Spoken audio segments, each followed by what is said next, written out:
Yeah, good morning. It's nice having you once more. Always, thank you. So, are IVF babies normal babies or they are plastic babies, in quotes? Yeah, these questions never end. And I get stunned sometimes in a consulting room after discussing with a woman or a couple about the need for IVF, and they'll ask in a very quiet tone, but are they normal? Are these babies normal? And when I ask this question, I first of all lose my identity. Then I'll try to get calm sometimes. Then I'll look at the environment and try to remember where you are, where I was or where I am. Because the question can actually be stunning sometimes. Because I wonder at this time and age, this is about 43 years after the world recorded the first successful IVF baby. And so many babies have been delivered by IVF. We've seen them, we've handled them, we've talked with them, we've watched them grown. The first IVF baby in Nigeria, baby Hanatu, is reading an administrative course in Dubai, and she should be graduating if she hadn't graduated. And of course, when we talked with her the last time, she said she wants to be the president of Nigeria. I wonder what an awesome ambition that was. And then you hear this question: Are they normal? Then I first of all try to size the couple. Okay. Where have they been? What do they know? Their exposure. What's their exposure like, and what is their level of civilization? So I try not to be put off by the question. Okay. Yes, I try to put myself together. Then of course I laugh. Okay. Then I go. The eggs used for IVF are gotten from you. They were not created or manufactured from a company or a factory somewhere. And it's your husband's sperm or your partner's sperm that will be used in the process of this IVF. The only difference is that fertilization occurs in a petri dish, not even in the test tube in the lab. Because you have, as a couple, encountered challenges that make fertilization not to be possible in you. So it's only fertilization that happens outside. Then the baby is transferred into the womb, gets pregnant, grow like every other baby, delivered in the hospital or in a labor ward or in a theater somewhere, and the baby grows up like a normal human being. You understand? So I tell them, what do you think? You feel the baby, you handle the baby, you breastfeed the baby, you watch the baby grow, the baby goes to the regular school, plays with normal children. What's abnormal about this baby? They are as normal as every other child. You understand? And if you want to push me to an extreme, I'll tell you they are even more normal than the regular children. I would want you to explain what you mean by I'm going to explain that. I'm saying this, that IVF babies are all normal. Okay. This criticism or this question didn't come from just Nigeria. Okay. Even when the first IVF baby was born, that's in England, in Greater London, 1978, there was a lot of controversy, a lot of stigmatization from the Christian perspective, from the Islam perspective, from the free-thinking perspective, people feeling that doctors and physiologists were playing God. Then I say that it means they don't even know who God is. Depending on where you are coming from, you know that God has given men some great abilities, and these abilities are evolving and are getting even more complicated. And this is just science helping people sort the problems that they encounter. The first IVF baby, I was with her in 2018, in April 2018, in the United Kingdom. Yeah, in United Kingdom House of Commons. She has 3 kids. She conceived spontaneously without assistance. Had 3 kids delivered normally, 3 boys, and they're all doing very well. She is okay, she is fine, and she is doing what she has to do in the UK. The first IVF baby in Nigeria, which is 1998, you understand, I just mentioned, has been in the university in the United Arab Emirates, and I think she's doing an economic-related courses. and all that. So they are very normal. I told you that there's even tendencies that they can be more normal than randomly conceived babies. I was conceived spontaneously. I wish I was conceived by IVF. Because of the genetic editing and all that? I wish for that too, I wish I was genetically modified. For real? I wish I was genetically modified. I wish I was edited and given some kind of divine IQ. I would have wanted to ask you a particular question at this point, but I'm going to zip it up. Made with some divine IQ, like the higher than the one you have now. Oh yes. Maybe you want to carry and go. Maybe we would have been doing some great things in this part of the world, better than what we're currently doing. So kids or babies spontaneously conceived are conceived randomly. The woman just ovulated one kind of egg that you're not very sure of what quality it has, if you understand what I'm saying. 3/10.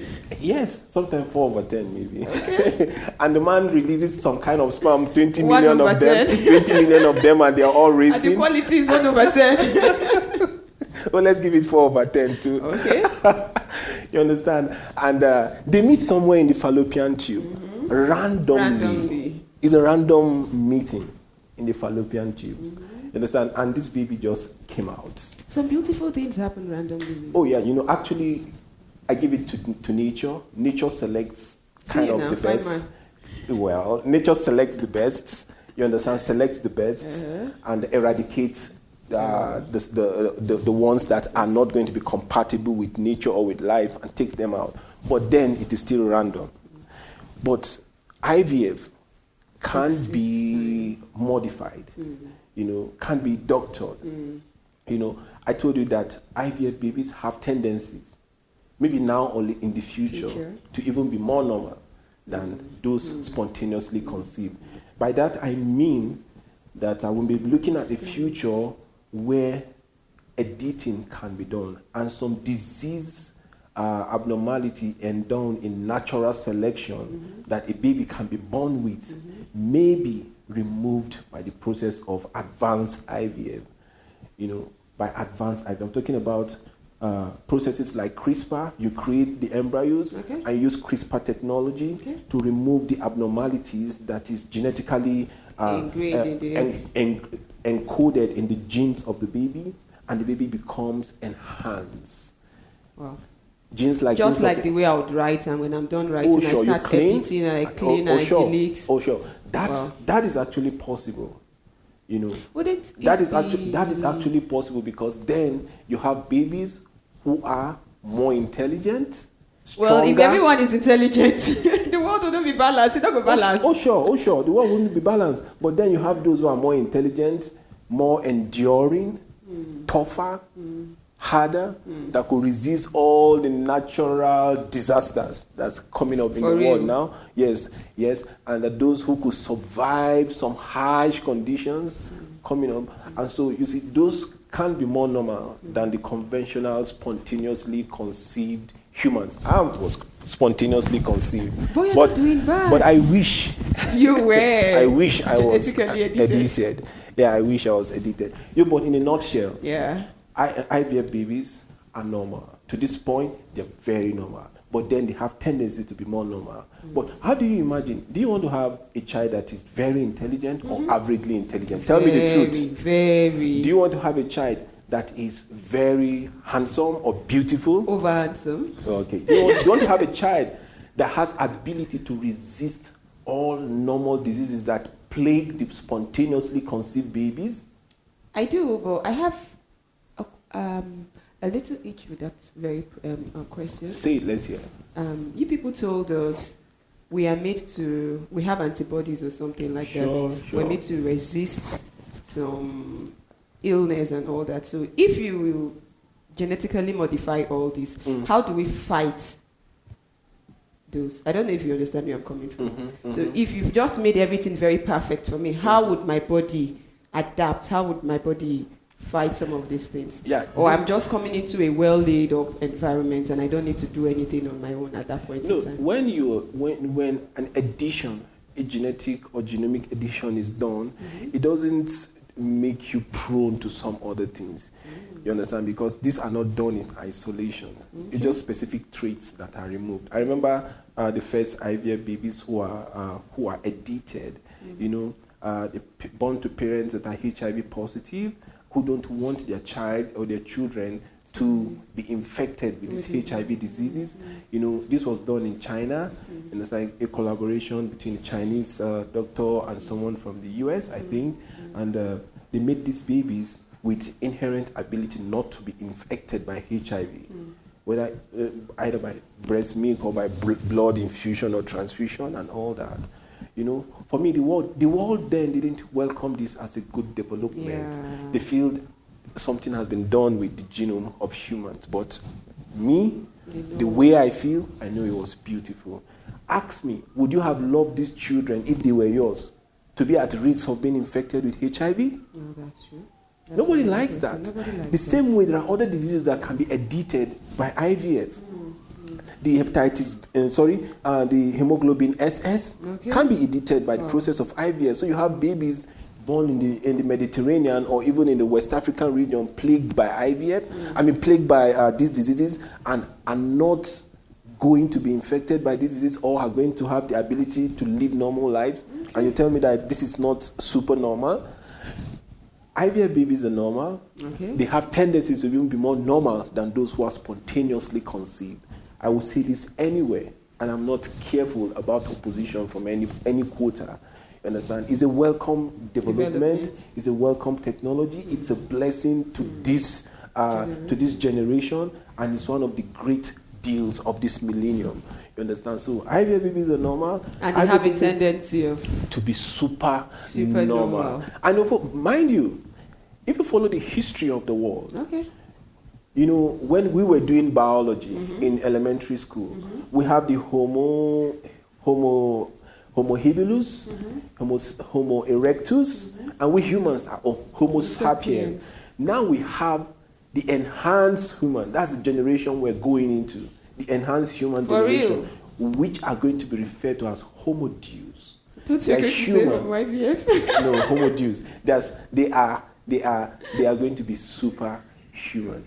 Whether the world likes it or not. It has come to stay. It's coming to stay. Oh, it's coming. We are in a digital. We're about to leave the digital era into a genetic era.